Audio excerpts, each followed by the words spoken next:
El exministro de Justicia, Diego García Sayán, fue consultado esta mañana sobre el supuesto rebrote del terrorismo en nuestro país. Estas fueron sus apreciaciones.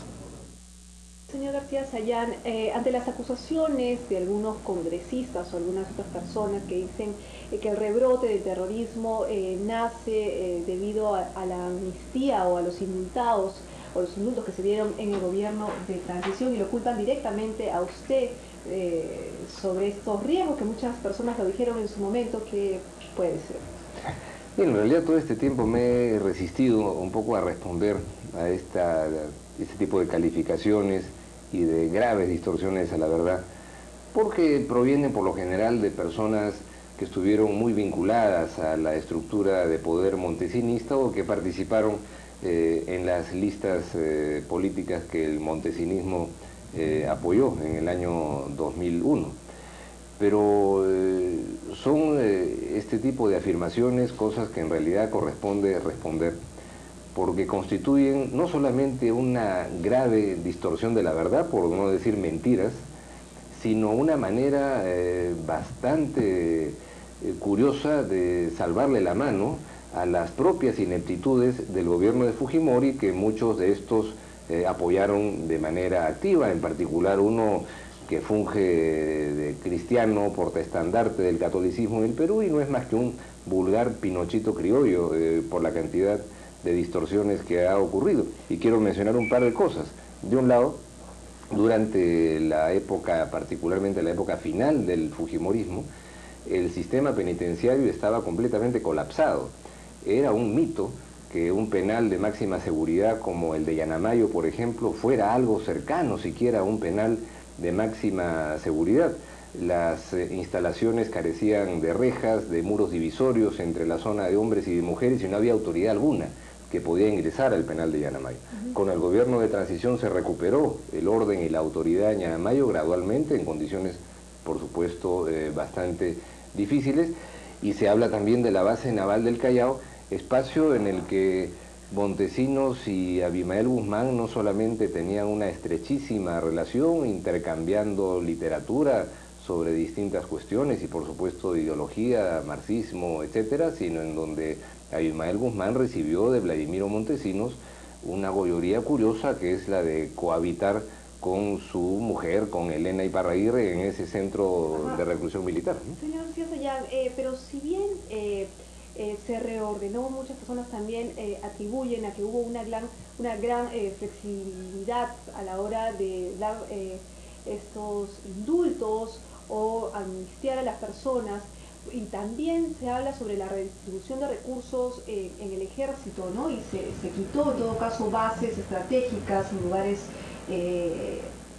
difíciles de llegar y donde están ahora. Son varios puntos. Yo no puedo responder por el tema de los recursos en el Ministerio de Defensa, pero en lo que respecta a la política penitenciaria, lo que se hizo, jamás hubo una amnistía a alguien sentenciado por el delito de terrorismo. Eso no ocurrió durante el gobierno de transición, ni un solo caso. Los casos de indultos a inocentes que se produjeron fueron solo sobre la base de dictámenes unánimes de la comisión ad hoc establecida en base a una ley que se dictó en la época del propio Fujimori, y hasta ahora nadie ha sido capaz de mencionar un solo nombre, no de alguien que haya cometido un delito posteriormente de los indultados siendo inocentes, sino de alguien que siquiera sea sospechoso de participar en un acto delictivo. Y nadie dice, y estos señores vinculados al fujimorismo por supuesto que ocultan que una cantidad de personas siendo inocentes fueron indultadas, una cantidad que se multiplicó por 5 fueron la cantidad de indultados durante el gobierno de Fujimori. En cualquier caso, yo creo que hay una cantidad de mentiras generales que se repiten y se repiten, que van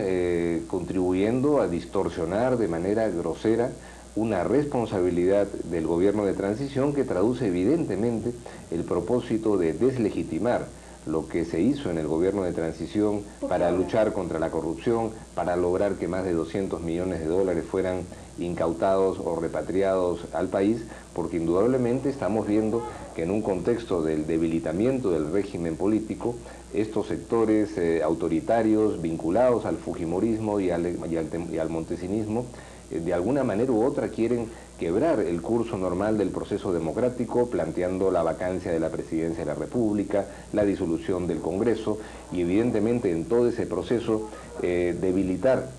la imagen pulcra del gobierno de transición y del presidente Paniagua. Es una herramienta antidemocrática fundamental y se encontraron con el ministro de Justicia, que tuvo un papel muy activo ahí, y naturalmente yo no espero que me perdonen jamás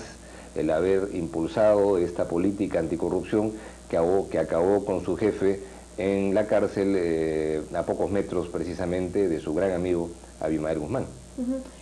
Precisamente, ¿hay algún monitoreo de estas personas que fueron indultadas, estas personas que usted, a las cuales se refiere, que han sido indultos e inocentes? Porque el congresista Chamorro presentó un proyecto de ley precisamente para complementar la nueva ley antiterrorista, ¿no? Que era que se haga un monitoreo de estas personas que salen para ver su reinserción a la sociedad y que no pase lo que ahora está sucediendo, que se están dando las denuncias que estas personas indultadas inocentes que usted menciona. Claro, son denuncias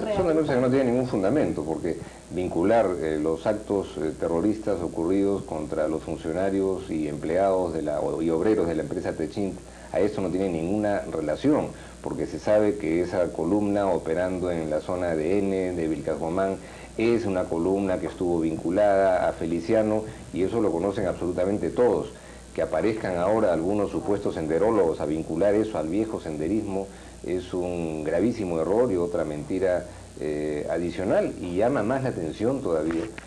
que el segundo funcionario en jerarquía en la Dirección contra el Terrorismo, en lugar de abocarse a su función de inteligencia y de acción para actuar frente a este tipo de reactivación que evidentemente está produciéndose en el terrorismo, se dedica más bien a dar conferencias de prensa, a hacer diagnósticos, convertido pues en un senderólogo más, ¿no? Cuando tiene ya más de 1 año y medio en funciones, si es que este señor, que me refiero al coronel Benedicto Jiménez, dice que hay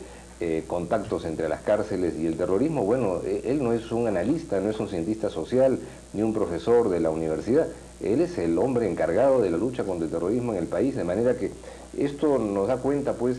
de que